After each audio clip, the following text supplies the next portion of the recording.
चलो बेटा, आज हम लोग स्टार्ट करते हैं।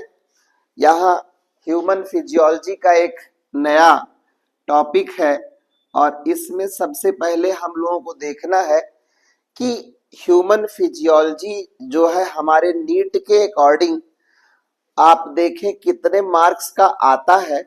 तो अक्सर यहाँ पे 12 से 15 क्वेश्चन आपको मिलेगा, है ना।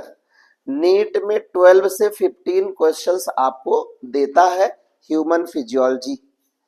अब इस ह्यूमन फिजियोलॉजी में चैप्टर नहीं लिखेंगे, आपको पता है breathing and exchange of gas है। एक बहुत प्यारा चैप्टर था जिसका नाम था डाइजेशन, वो बेचारा चला गया, तो आपने उसकी आत्मा को शांति के लिए श्रद्धांजलि अर्पित कर दिया है। कुछ टॉपिक छूटे भूले बिसरे गीत की तरह हम लोगों के पास आ रहे हैं, उनको हम लोग चैप्टर में समाप्त करेंगे। ह्यूमन फिजियोलॉजी में breathing and exchange of gas से लेकर के हमारा एंडोक्राइन सिस्टम तक चैप्टर है, तो चैप्टर आपको पता है। अब देखिएगा, हर चैप्टर आपको 2 से 3 क्वेश्चन देने जा रहा है। लास्ट ईयर जो हम लोग पढ़ने जा रहे हैं चैप्टर, इसमें से 2 क्वेश्चन आया हुआ था और उन क्वेश्चंस को हम लोग डिस्कस करेंगे। चैप्टर का नाम यहाँ पे दिखा क्या आपको, breathing and exchange of gases. तो breathing and exchange of gases में जरा ध्यान से देखें बेटा, सबसे पहला टर्म है ब्रीदिंग और दूसरा होता है एक्सचेंज ऑफ गैस। ये दोनों पढ़ने हैं। इससे पहले यहाँ पे हम आपको एक वर्ड ले आ रहे हैं जिसे कहते हैं रेस्पिरेशन। बोलो, ये बात नहीं आई समझ में? अरे का आई समझ में? कुछ बताए ही नहीं, जो उठा आ रही समझ में। अब देखो ध्यान से, रेस्पिरेशन यहाँ पे है, तो रेस्पिरेशन तो श्वसन का है, इसका अर्थ यानी कि आप सांस लेते हैं। तो अभी तो बेटा हमारा गला ही खराब है ना, तो कुछ मेरे सांस में भी दिक्कत चल रही है, इसलिए चैप्टर को मैं पढ़ा दे रहा हूं, क्योंकि जब जब पढ़ाते हैं मेरा ध्यान से देखो, आपकी पहले खराब हुई तो सांस लेना जरूरी है, ये आपको पहले से पता है, क्योंकि किसी ने कहा है सांसों की जरूरत है जैसे आगे जिंदगी के लिए। गधा दिन भर रील देखते हो, उसके बाद यहाँ कह रहे आप ही बताइए। बट अब देखो ध्यान से, क्लास के बाद तो 24 घंटा वही खिसकाओगे ऐसे, और यहाँ कह रहे हो आप ही बताइए। दूध के धुले नजर आ रहे हैं। ये देखो, तो सांसों की जरूरत है जैसे जिंदगी के लिए, मतलब हम लोग क्या करते हैं, सांस लेते हैं जीने के लिए, क्योंकि हमको पता है जीने के हैं, मर गए 4 दिन, है ना। कितने दिन है? 4 दिन की जिंदगी, फिर अंधेरी रात, सुने होगे ना।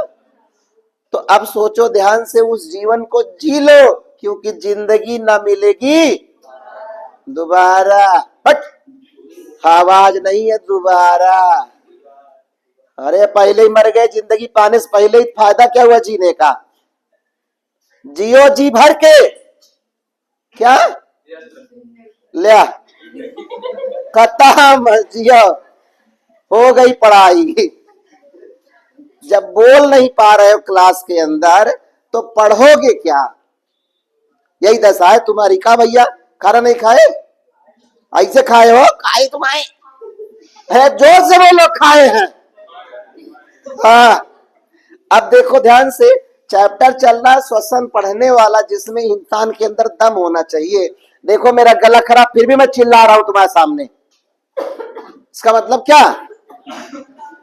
इसका मतलब जोश में आते, उड़ो इधर आओ।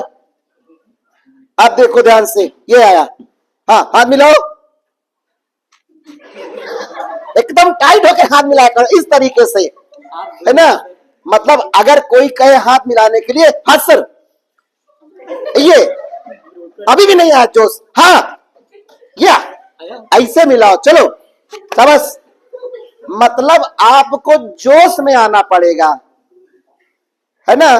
तो आप जोश में आइए, तब तो चैप्टर चलेगा आगे। अब पता लगा मरे मरे से आ गए, यस सर कुछ नहीं होगा। जिस तरीके से एग्जाम से पहले आपको जोश आता है, ऐसे जोश में रहिए हमेशा। तो यहाँ पे हम लोग सांस लेते हैं बेटा, ये तो हो जाएगा अपने आप। बहुत पहले मैंने बताया था, कुछ करो या न करो, सांस आती है और सांस जाती है, वो अपने आप चलेगी, ऑटोनॉमस है, क्योंकि हम पैदा ही हुए किसके लिए? सांस लेने के लिए। कुछ करने के लिए। भगवान ने आपको सांस जो है ऐसा किया, इनबिल्ट कर दिया। सांस उसमें क्या हो गई? इनबिल्ट है, क्योंकि उसमें कहा है जिए तो जिए कैसे? बिना आपके। अरे बिना इसके जी नहीं पाओगे, है ना? तो बिना सांस के आप नहीं जी सकते। कहते नहीं है सांस में सांस मिले तो सांस आ जाए, है ना? हाँ देखे, तो सांस जरूरी है बेटा, सांसों की जरूरत है जैसे जिंदगी के लिए। बंद करके देखो एक बार, थोड़ी देर बाद आपका सब कुछ बंद हो जाएगा। क्या कहा मैंने? अगर आप कुछ देर के लिए सांस बंद करके देखेंगे तो कुछ देर बाद हमारा सब बंद हो जाएगा। समझ गए ना? इसलिए सांस को मत बंद करना, उसको चलाने की कोशिश करो। ये चैप्टर बेहद इंपॉर्टेंट है आपके जीवन के लिए और आपके सबके लिए, और साथ में नीट के एग्जाम के लिए 2 से 3 क्वेश्चन देगा, हो सकता है 4 भी दे दे, तो टेंशन मत लेना हमने बोला था 2 नहीं। ये बेटा पेपर बनाने के ऊपर डिपेंड है, वो कैसा मूड उनका है, कैसा सेट करते हैं, बट हमको पढ़ना है। तो यहां से जब हम लोग रेस्पिरेशन पढ़ेंगे तो इसका एक पार्ट हमारे पास आ रहा है, रेस्पी के नाम से है, उसे कहते हैं रेस्पिरेशन इन प्लांट, RIP। ये देखो गजब का, जिसने भी सेट किया होगा एनसीईआरटी उसने गजब का सेटिंग बनाया हुआ है। यहां पे लिखा हुआ है RIP। अब देखना ध्यान से, RIP का मतलब क्या हुआ? Respiration in plant. हम लोग क्या बोलते हैं? RIP, respiration in, rest in peace. और रेस्ट इन पीस का मतलब क्या होगा? भगवान तुम्हारी आत्मा को शांति दे। तो अगर आपका भी रेस्पिरेशन बंद हुआ, भगवान तुम्हारी आत्मा को, किसकी? प्लांट की, और वही अप्लाई कर दो अपने ऊपर। तो ये है रेस्पिरेशन इन प्लांट। दूसरा पार्ट हमारा आएगा breathing and exchange of gases. तो इसके लिए हम लोग फिर मिलेंगे। अभी हम लोग मिलने जा रहे हैं किससे? Breathing and exchange of.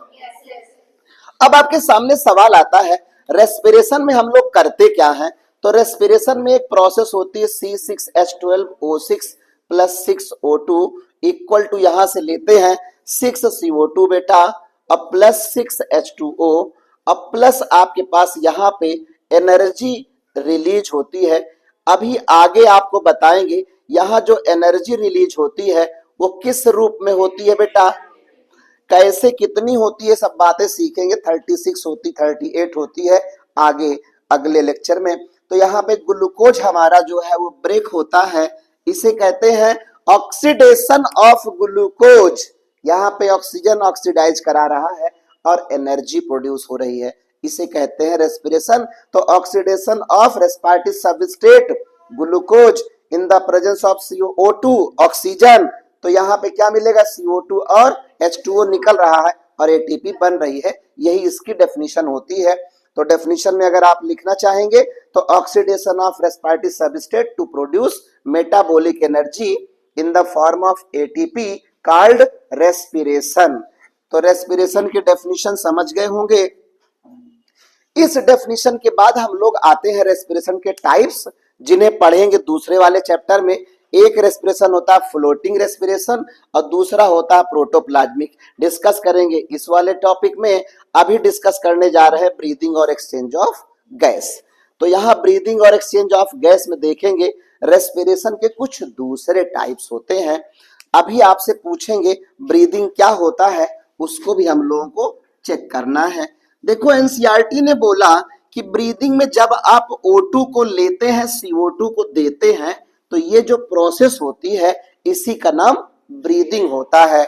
In taking of oxygen और रिलीज ऑफ CO2, ये प्रोसेस का नाम क्या हो गया? ब्रीदिंग हो जाता है। अब आप देखिएगा रेस्पिरेशन के कुछ टाइप्स यहाँ पे हम आपको बताने जा रहे हैं। तो एनसीईआरटी आपको दे रहा है।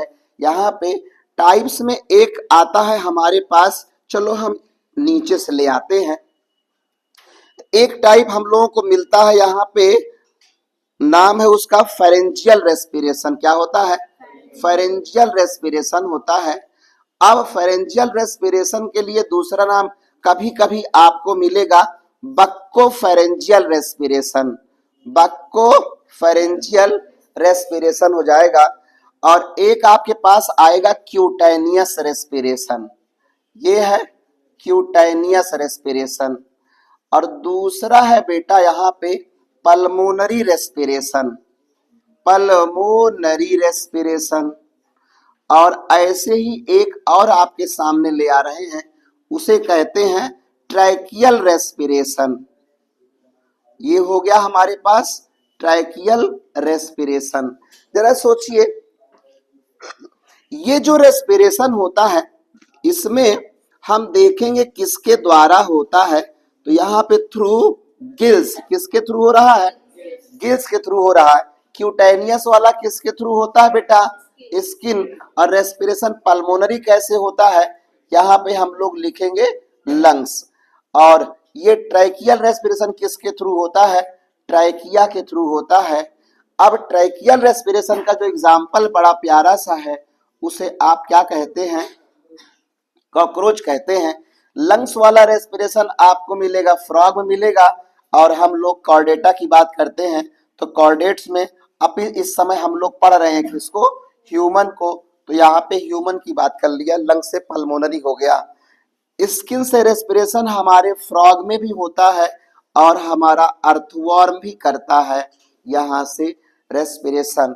और इधर फ्रॉग में हो जाएगा गिल से रेस्पिरेशन, और साथ में यहाँ पे फिश से होता है रेस्पिरेशन। तो ये तो हमने बोला जनरल रेस्पिरेशन का टाइप्स था। कुछ लोगों में जनरल बॉडी सरफेस से होता है, कुछ लोगों में वाटर आ रहा है तो उसके एक्सचेंज से वहां पे जो गैस आती है, ऑक्सीजन जो डिजॉल्व होती है, उसको निकाल लेते हैं। तो इस तरीके से रेस्पिरेशन हमारा बेसिक टाइप से समाप्त होता है। इसके टाइप्स होते हैं, कौन कौन से ऑर्गन पार्टिसिपेट करते हैं रेस्पिरेशन में। समझ गए? कुछ नहीं समझना, बस खाली याद कर लेना है। अब इसके बाद इसके मैकेनिज्म में आते हैं, रेस्पिरेशन की मैकेनिज्म कैसे होती है। तो आइए हम आपको सिखाने चल रहे हैं मैकेनिज्म ऑफ रेस्पिरेशन। हो गया बेटा? अब देखो ध्यान से, मरी आवाज में मत बोला करो जी। अगर हुआ तो यस सर, नहीं हुआ तो नो सर। हद हो गई, अभी अभी खाना खा बैठे हुए हो। अब देखो ध्यान से, यहां से मैंने कहा इसकी जब मैकेनिज्म की बात करते हैं तो पूरा रेस्पिरेशन आपका मैं समाप्त करूंगा कैसे, जरा सोचिएगा। यहां से बेटा एक मैंने लिखा है, नाम है उसका ब्रीदिंग, और दूसरा पार्ट होता है exchange of gas. Breathing and दूसरा है एक्सचेंज ऑफ गैस, और तीसरा है सेलुलर रेस्पिरेशन। Cellular respiration. अब इस सेलुलर रेस्पिरेशन के तीन पार्ट यहाँ पे, और ये पार्ट आते हैं ग्लाइकोलिसिस, अभी इसका कोई जिक्र नहीं है यहाँ पे। दूसरा आता है क्रेब्स साइकिल, और तीसरा होता है ईटीएस। ये तीनों हम लोग कहाँ पढ़ेंगे? RIP में। गैसियस एक्सचेंज जो होता है यहाँ पे इन ह्यूमन, और कहाँ पढ़ेंगे? In plant. तो ये वाला काम तो प्लांट के साथ चलेगा। अभी आपको क्या पढ़ना है? ह्यूमंस पढ़ना है यहाँ पे। अब आप देखिएगा, ब्रीदिंग में हमारे पास दो पार्ट आते हैं, एक को नाम देते हैं इंस्पायरेशन और दूसरे का नाम देते हैं एक्सपायरेशन। तो अंतः श्वसन, बाह्य श्वसन, दो टाइप के आपके पास श्वसन मिल जाते हैं। तो रेस्पिरेशन हमारे पास हो गया, कौन कौन सा हो गया है? ब्रीदिंग, इंस्पायरेशन और एक्सपायरेशन। एक्सचेंज ऑफ गैस पढ़ेंगे और फिर सेलुलर रेस्पिरेशन बाद में अगले चैप्टर में लेंगे। तो आइए इस चैप्टर में क्या क्या होने वाला है ये हम लोग यहाँ पर देखते हैं। आ गया इतना समझ में? पहला पेज जो एनसीईआरटी का है वो समाप्त होता है, कहीं आपको दिख रहा होगा लेफ्ट साइड पे चैप्टर मिल रहा है ना, तो वो चैप्टर आपका समाप्त होता, एक पेज आपका समाप्त होता नजर आ रहा है। देख करके ही आप खुश नसीब, खुश न हो, अभी अंदर बहुत कुछ बाकी है। देखो, ब्रीदिंग को हम लोग समझने चल रहे हैं, कैसे होती है ब्रीदिंग ये आपको समझना है। तो ब्रीदिंग में क्या मिलेगा आपको बेटा? Exchange of gas. कैसे एक्सचेंज हो रही है? सोचे, ब्रीदिंग, अभी मैकेनिज्म सिखाएंगे आपको। ब्रीदिंग, इसके दो पार्ट हो जाते हैं। एक पार्ट को आपने क्या लिखा हुआ है? इंस्पायरेशन। दूसरे का नाम, बारिश मेरे शेर, एक्सपायरेशन। क्या होता है? एक्सपायरेशन और इंस्पायरेशन। इंस्पिरेशन या इंस्पायरेशन, इसका मतलब आप लिखेंगे intaking of oxygen. Intaking of oxygen. और यहां पे रिलीज ऑफ ऑक्सीजन। क्या होता है? अरे रिलीज ऑफ CO2। जो बोले वही सही है, भांग पिए हो। रिलीज ऑफ और एक्सचेंज ऑफ, वाह। इंस्पायरेशन में क्या होगा? एक्सचेंज ऑफ O2 CO2 बोलोगे। और जब बोले इनटेकिंग तो मतलब, और जब बोले रिलीज CO2 तो एक्सचेंज किसका हो रहा है? O2 और CO2 का हो रहा है। इसीलिए कहते हैं ध्यान लगा के पढ़ो, है ना।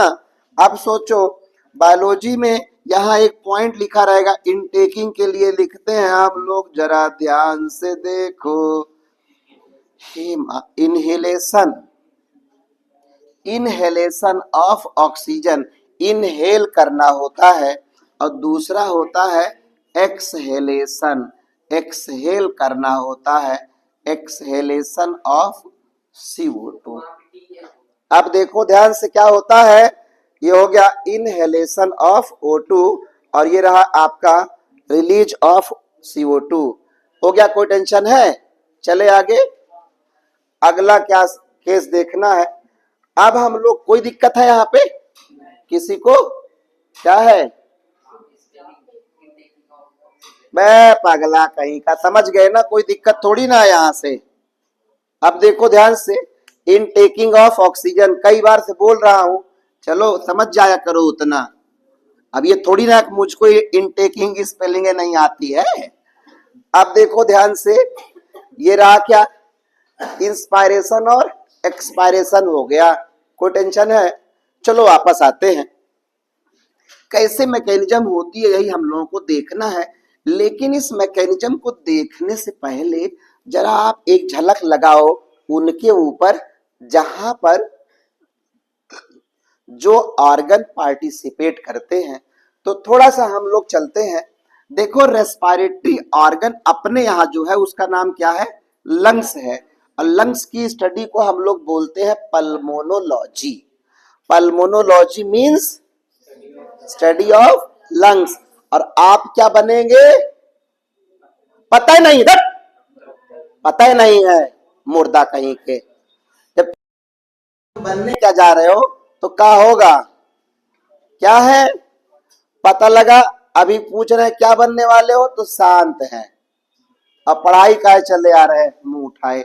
अब देखो ध्यान से यहाँ, तो पता लगा आपके सामने लेके आए पल्मोनोलॉजिस्ट का एक नाम, पल्मोनोलॉजिस्ट। तो पल्मोनोलॉजिस्ट क्या होते हैं? जो डॉक्टर है, लंग्स के स्पेशलिस्ट हैं, उनकी बात कर रहे हैं। क्या हो गए? पल्मोनोलॉजिस्ट हो गए। अब मत सोचना ये क्या होता है, किसी फेफड़ा चेक करवाना है तो पता लगा कहाँ चले जाओगे? सब्जी की दुकान पे कि भैया यहाँ पल्मोनोलॉजिस्ट कोई है। वही दशा है तुम्हारी, और क्या। अब देखो ध्यान से, रील मत देखो, डॉक्टर देखो। अब देखो ध्यान से, यहाँ केस आ रहा है लंग्स की बात करें तो बेटा, जब भी हम लोग यहाँ से निकालेंगे रूट ऑफ रेस्पिरेशन, क्या निकालते हैं? Root of respiration. यहां से नीट का एक क्वेश्चन बनता है, रूट ऑफ रेस्पिरेशन। देखो ये रूट, रूट मीन्स रास्ता। तो रास्ते कई हैं आपके पास, है ना। अगर रास्ते आपके सही हैं तो आप सही दिशा में जाएंगे, नहीं तो आप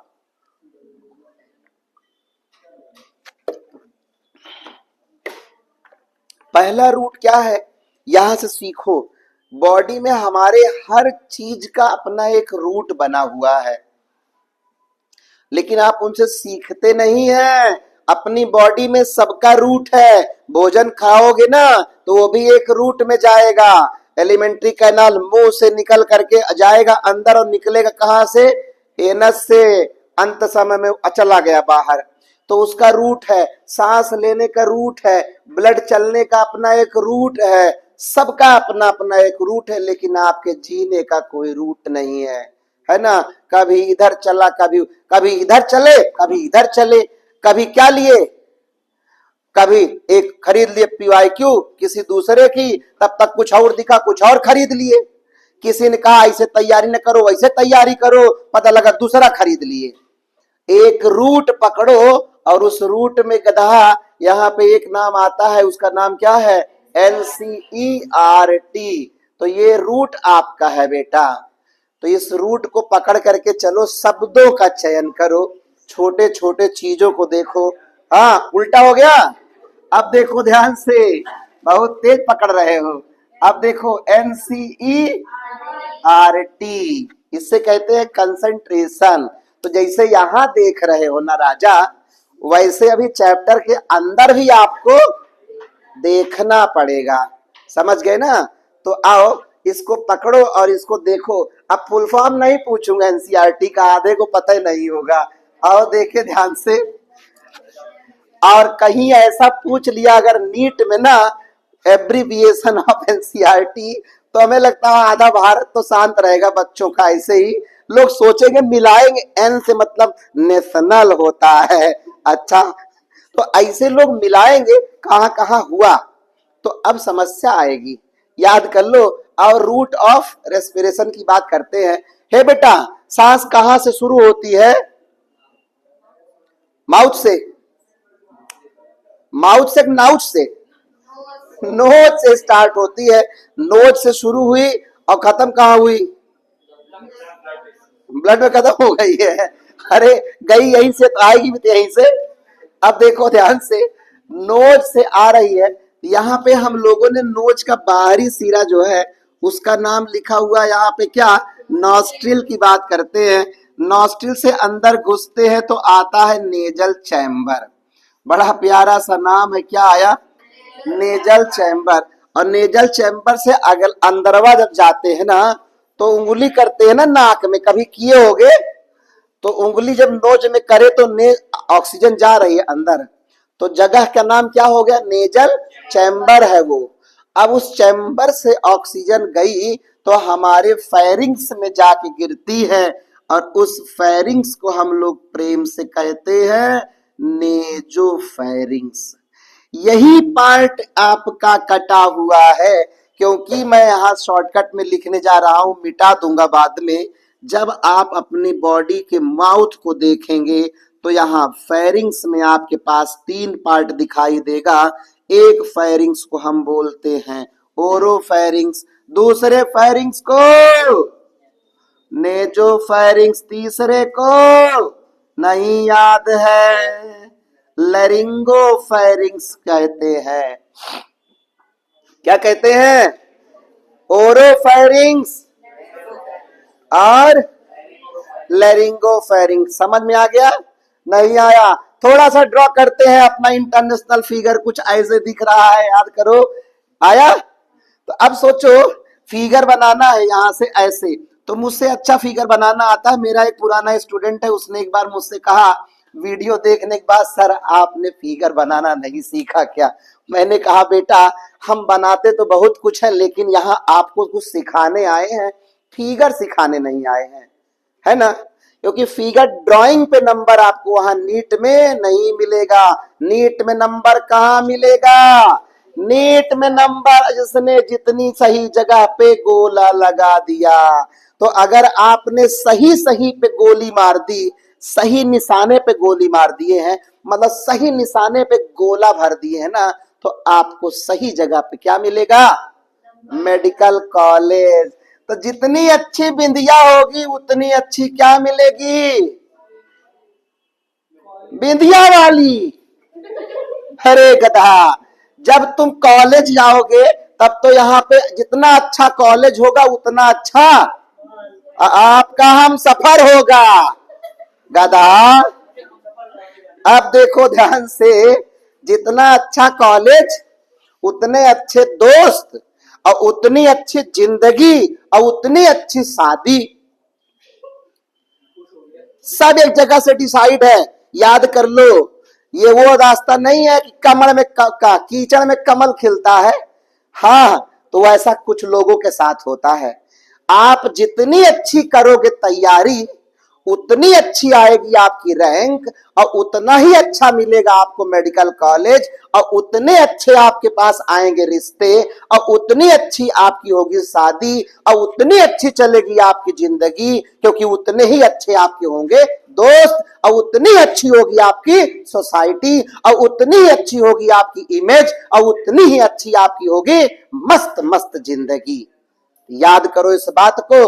तो आप बेटा इसलिए तैयारी करो मन से, समझ गए? तुम लोग लगता होगा यहाँ पढ़ाई चली रही है, ऐसे ना करो, खूब मन से ध्यान से देखो, ध्यान से, यहीं से पूरे जीवन को डिसाइड करने आ रहे हैं। तो बेटा मेरे फिगर पे ध्यान मत देना, यहां से वैसे भी कुछ गड़बड़ ये बन रहा है, फिर से मिटाते हैं। चलो यहाँ पे ये ऐसे ड्रॉ किया, अब तो दिख रहा होगा ना, एक आदमी ऐसे आपको दिख रहा है, खोपड़ी दिख रही है इसकी। इसकी नोज बनाने की कोशिश करो एक बार यहाँ से, ये ऐसे मैंने इसके नोज को बना दिया ऐसे, देखो अब आइटम दिख रहा सही सही का। अब देखो ध्यान से, ये नीचे आ रहा है, इसका माउथ बना देते हैं यहाँ से ऐसे, दांत देखो निकाले हुए हैं। अब देखो ध्यान से, इसको नीचे ले जाते हैं थोड़ा सा, ये ऐसे चला यहाँ पे, ध्यान दो ऐसे, ये आ गई इसकी गर्दन आ गई है। आप तो समझ गए ना? ध्यान से देखो, बहुत अच्छा डायग्राम बन गया है, क्योंकि इसमें हमको सब दिख रहा है। क्या दिख रहा है?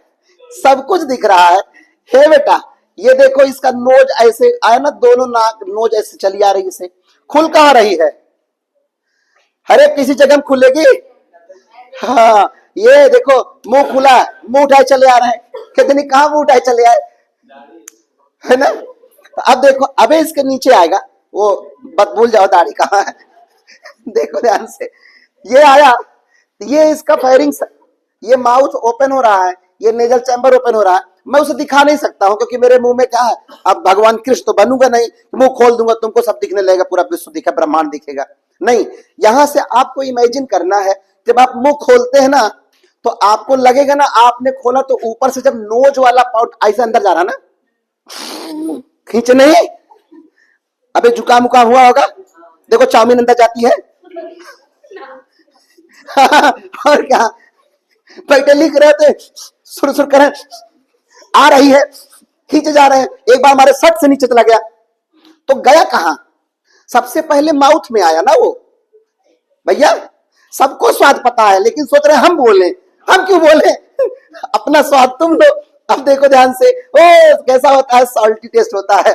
अब देखो ध्यान से, यहां से अंदर आया, तो अंदर जहां आके गिरा ना, तो ये जिस जगह पे आ रहा है उस जगह के लिए हम लोग क्या यूज करेंगे? नेजोफेरिंग्स। और ये मुंह जहां खुल रहा है उस जगह का नाम क्या हो जाएगा? ओरोफेरिंग्स हो जाएगा। नहीं समझ में आया? इमेजिन कर लो। अब देखो ध्यान से, हम भी इमेजिन करते हैं। आप यहां से इसको 20 से लाइन खींच दो ऐसे। अब देखो इसके दो नलियां हो गई, यहाँ पे कितने हो गए? दो हो गए, एक इधर आया एक इधर आ गया। अब जरा सोचो, यहाँ पे ढक्कन बंद, अगर दोनों में अगर ढक्कन ना होता तो क्या होता?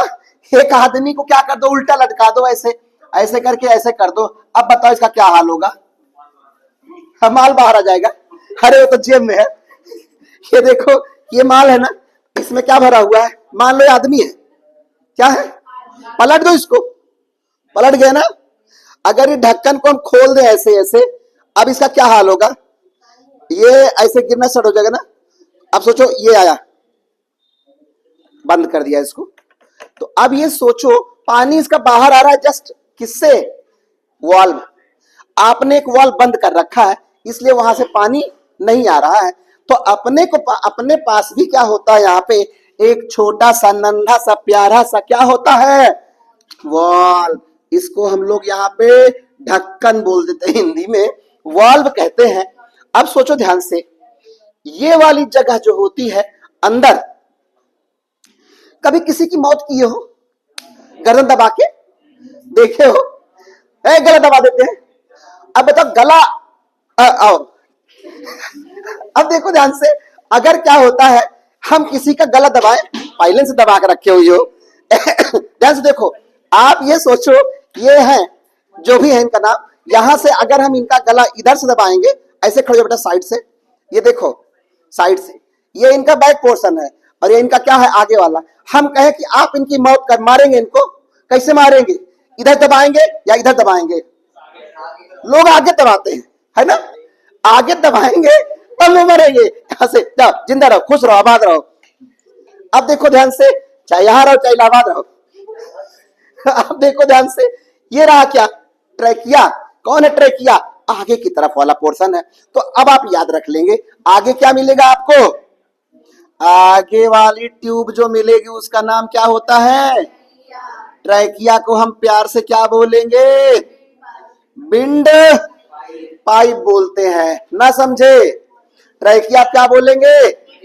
अब पिछवाड़े में जो रास्ता मिल रहा है उसका क्या नाम है, फूड पाइप। हाँ, याद कर लो, पीछे से फूड पाइप, ओपन कहां हो रही है, अंत में नीचे फूड पाइप यही जाता है।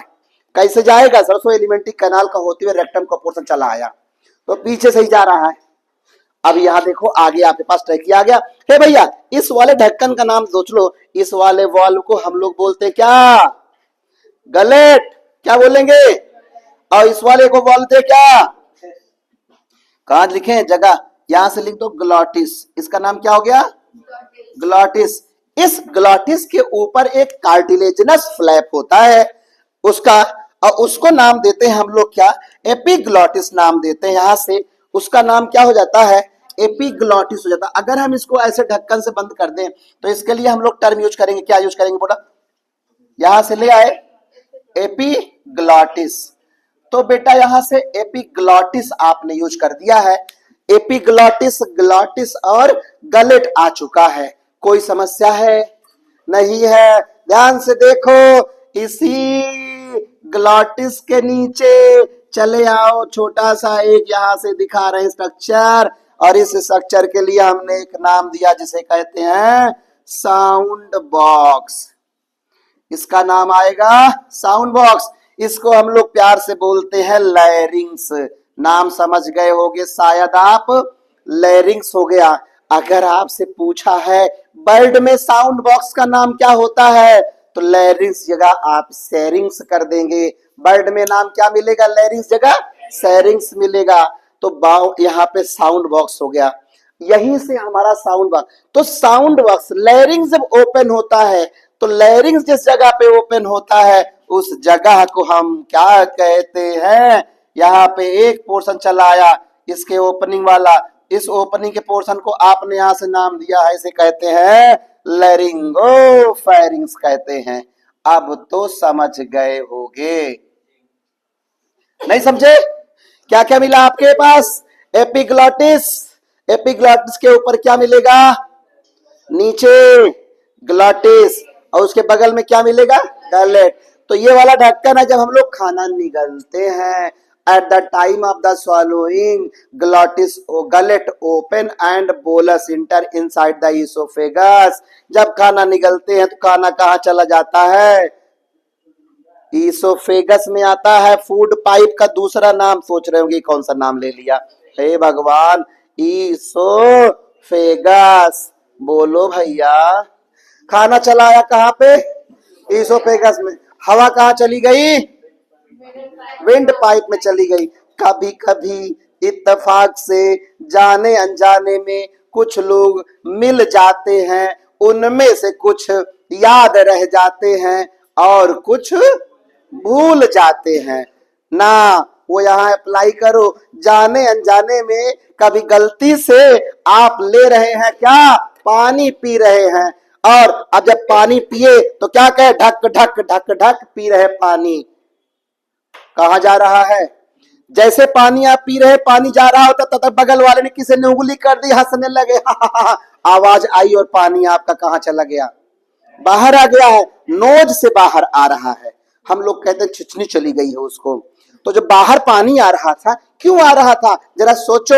जब आप यहां से पानी बाउंस से डाल रहे थे अंदर, जाना चाहिए था इस तरफ और चला गया यहां पे इस तरफ। क्या कहा हमने, जाना होता है कहीं और चला जाता हूं, है ना। जाना था कहा इसको, इधर, और चला गया इधर। क्यों चला गया, क्योंकि जब आपने उंगली की तो एक आदमी ने साउंड निकाला, जब साउंड निकला तो यहाँ पे एपिग्लॉटिस ओपन, जब एपिग्लॉटिस ओपन तो वाल्व हुआ ओपन और पानी आया अंदर। और जब पानी आया अंदर तो पट से बॉडी ने किया रिफ्लेक्स एक्शन, वो पानी गया बाहर। और वो पानी जब जाएगा बाहर तो टक टक टक टक टक टक टक ऐसे एक पाथ बनाएगा, जिसे हम लोग कहते हैं path of trajectory, parabolic motion में निकल कर करके देख लो। तो जब पैराबोलिक पाथ क्या होता है तो आप क्या करेंगे, करके न दिखाएगा, नहीं पता लगा, कहीं रुकिए सर एक क्वेश्चन बनाते हैं अभी। अब देखो ध्यान से, तो ये तो हो गया, यहां से पानी आ गया बेटा।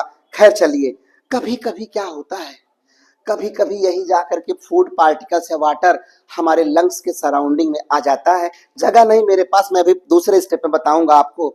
जरा सोचिए, अब यहां से क्वेश्चन कैसे आया, एपिग्लॉटिस ने किसको कवर किया बेटा, ग्लॉटिस को। अब पूछेगा ग्लॉटिस कहां प्रेजेंट है,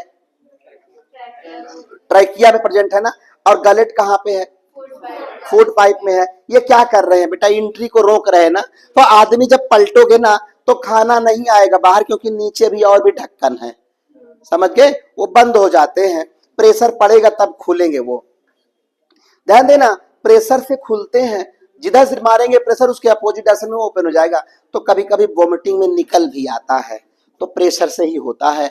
चलिए वो सब पार्ट अलग है, फिर मिलेंगे उनसे हम लोग। अभी आपको मैं बता रहा था, इधर ये ओपन हो रहा था किसमें, बोलो, nasal chamber nasopharynx, oral cavity oropharynx, लैरिंग्स कहा लैरोफेरिंग्स, तीनों मिला दिए तो नाम हो गया क्या, फेरिंग्स। तो एक बार आप प्रेम से बोले, फेरिंग्स के होंगे कितने पार्ट, कौन कौन से होंगे, ओरोफेरिंग्स कहाँ है, ओरोफेरिंग्स में कौन ओपन होगा, बस चुप हो गए। ओरल कैविटी यानी माउथ की बात करें तो ओरोफेरिंग्स में कौन ओपन हुआ,